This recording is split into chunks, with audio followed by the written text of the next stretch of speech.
Welcome to Season 2, Episode 2 of GUTV Bracketology. I'm David Gentili alongside Dave Soto. And Dave, obviously we want to see who the best bracketologist is of our GUTV extended family, but also the reason we're playing this year is to get donations to update our interview set. Yeah, this past winter break, PC got hooked up with some fancy schmancy new toys, some big monitors, and some new buttons, which frankly, I don't know how they work.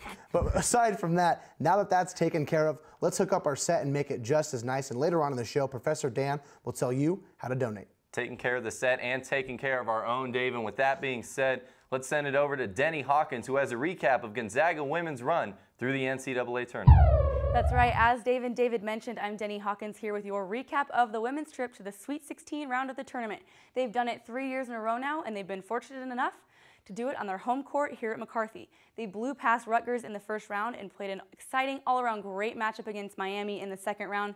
Miami was without their all-ACC point guard, but the Zags were able to push ahead in the final minutes thanks to a great home crowd. However, on the other side of the country, over in Kingston, Rhode Island, Kentucky, number 2 seed, handed the Zags their ticket home. They had 5 players hitting shots beyond the arc, and they played great defense that forced the Zags into a lot of turnover situations, and they were never really able to get their offense going. While this did end the Zags' run in the tournament, Coach Graves said he had a hard time feeling down about the loss after the great season and the great past few years they've had as a program. Back to the desk.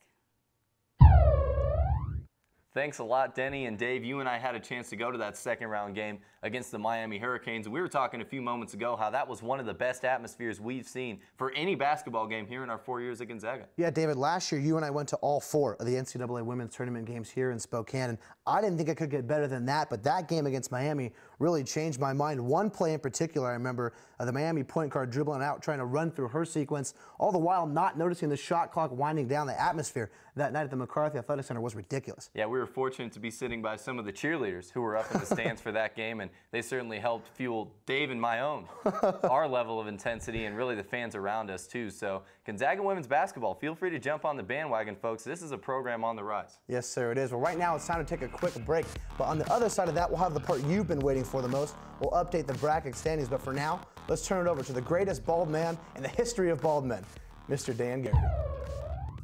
Good to see you all again. Professor Dan, Dr. Phil here.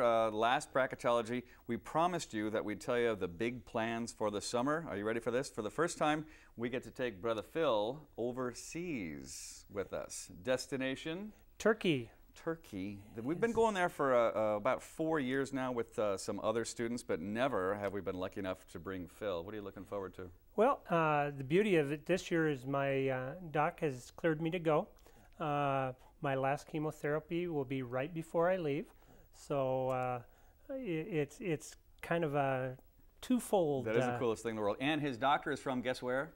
Istanbul. Yes. So we're gonna, we're gonna be gone basically all of July. Please follow along with us, and we'll let you know through our Facebook and everything how to watch all of our stories.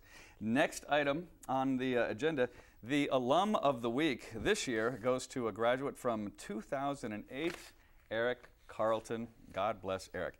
Right after he graduated from here, Eric got a job as a shooter in Shreveport, Louisiana. Right now, he is at his second stop in Raleigh, North Carolina. He just loves it there because of all the basketball that he used to get to shoot. And now, this is the big announcement, ladies and gentlemen. Eric Carlton is the official alum who has the job in the highest ranked market in the country because he just accepted a job to Atlanta, Georgia. Congratulations to Eric. And as with all the alums of the week, over the years of bracketology, we always ask them to, write us a little note, give us some reflections. This is the interesting thing that Eric wrote. I asked him about his keys to success. He said, well, being a good troubleshooter is important. He writes, this is a highly technical business and things are going to break. Don't need to tell Brother Phil that. Being able to identify problems and find practical solutions on your own will please management and make your stock rise quickly.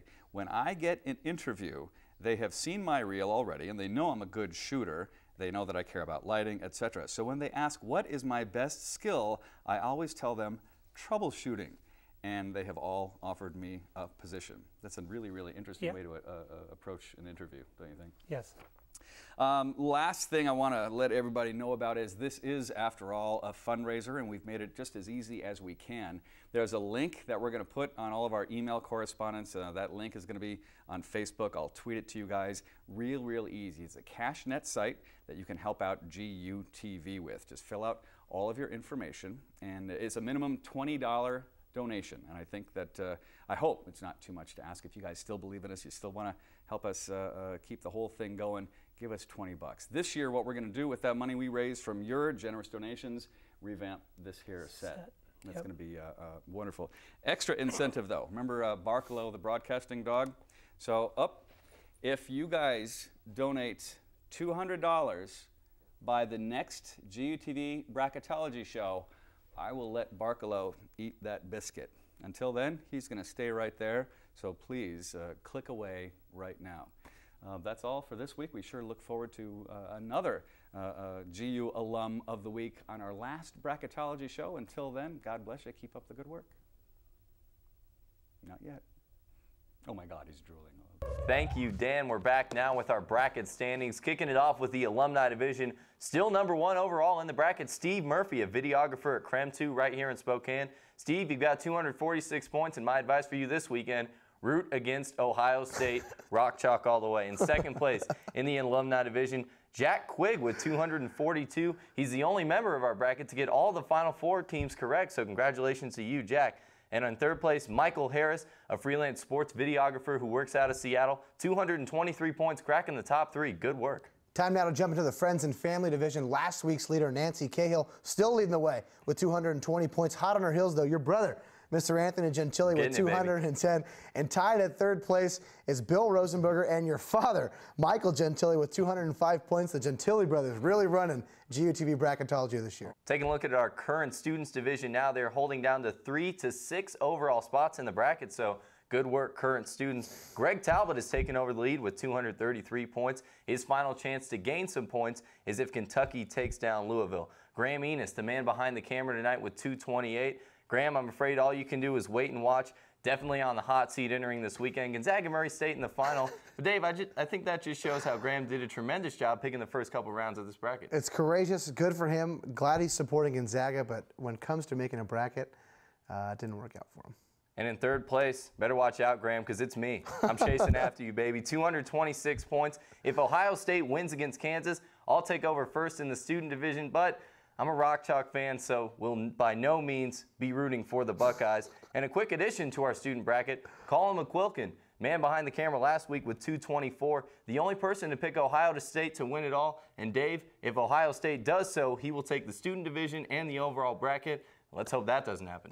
Congratulations to Colin. And speaking of, I got a chance to sit down with him earlier today and recognize him as the GUTV Bracketology Senior of the Week. Mr. Colin McQuilkin. Colin, first of all, congratulations on being awarded Senior of the Week. Last week, you directed and shot the first episode of GUTV Bracketology. What's it like to work with a Hall of Fame talent like myself and David? Oh, well, David's great. David's fantastic. He's great to work with. You know, I actually got the chance to work with him in the fall as well, doing soccer. I was analyzing the action for his play-by-play call. That was a lot of fun. You have great hair. Fantastic, something like that. Yeah, you got good hair. Your shirt's nice and crisp. Yep. That's it. That's all we have about me. Let's move on from that. Colin, you got the chance to do a little bit of game action with Dave. We talked about your directing. What are you passionate about here for the GUTV family? To tell you the truth, I like to do it all. It's all a lot of fun, but I think the most passion I have is for directing. I like to just kind of have that control, be able to be all over the place, yet be in one place all at the same time. Just knowing being 3 steps ahead. It's like playing chess, and you just know what's coming. You got to make sure that everything's coming on time. Everything that you need is there when you need it, and I really enjoy that, and I like to think I'm good at it anyway. You've been directing shows for a few years now. Is there one or a certain game that you've done that pops into your head as, man, that was a lot of fun? As far as directing goes, got to direct a baseball game last year. That was a lot of fun. It was exciting, close game all the way through, and it really popped out. It's one I remember. It was one of my first live sporting events, which is great. And then as far as the broadcasting side, those men's soccer games I got to do with David were fantastic, overtime thrillers. To you alums out there watching, soccer is part of the repertoire here at GUTV now. Colin, you'll be leaving in May along with me.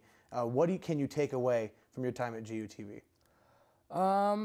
As far as everything at GUTV, I really have learned to work under a whole lot of pressure, work with a whole bunch of different personalities. You know, I mentioned earlier, you versus David. And it's been the ride of a lifetime. I've taken away a ton of skills that are going to stay with me forever. I can edit, I can shoot, I can kind of do graphics. I can talk on camera just fine, at least I think so. I can direct. I've produced a little bit. But it's really been a wild ride. And David Gentilia was great to work with as a partner. You really are great to work with. All joking aside, you are great to have. You know, when I'm working behind the camera, I know I can just let you guys run with it and can just do everything.